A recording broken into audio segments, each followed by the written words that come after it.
Eu às vezes fico lembrando da minha infância e me recordo com muita nitidez quando eu era criança e ouvi os ditos pregadores crentes olharem para a câmera de uma televisão e dizerem para a gente assim: você aceita Jesus como seu salvador pessoal? Naquele tempo, eu, por alguma razão, gostava de ouvir esses pregadores crentes, pregadores como Jim Swaggart, da Igreja Assembleia de Deus, ou Rex Humbard, da Igreja Batista. Eu digo que gostava por alguma razão, porque naquele tempo eu não era membro de nenhuma igreja evangélica, eu apenas os conhecia como aqueles crentes, todo mundo chamava de crentes.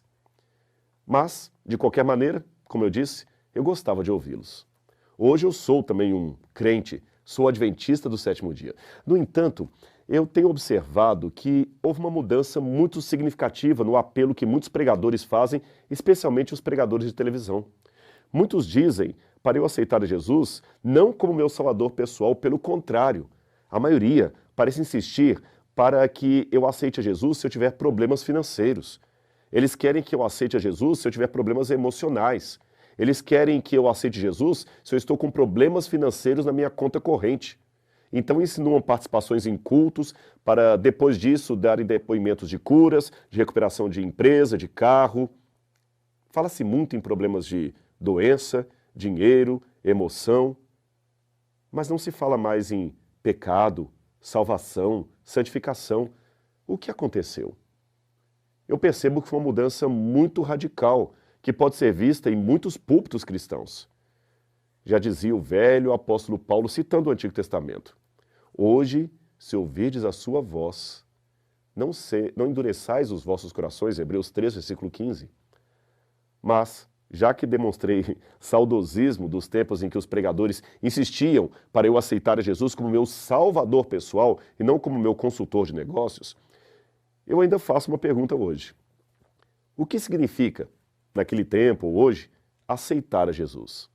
Essa pergunta é muito importante porque algumas expressões religiosas não são tão claras como gostaríamos que fossem. Aceitar, por exemplo, pode trazer uma ideia errada à cabeça. Geralmente aceitamos um biscoito, um chá, um presente. Aceitar uma pessoa parece complicado.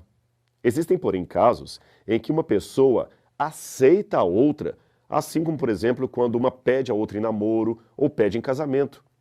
É esse o sentido da expressão aplicada a Cristo.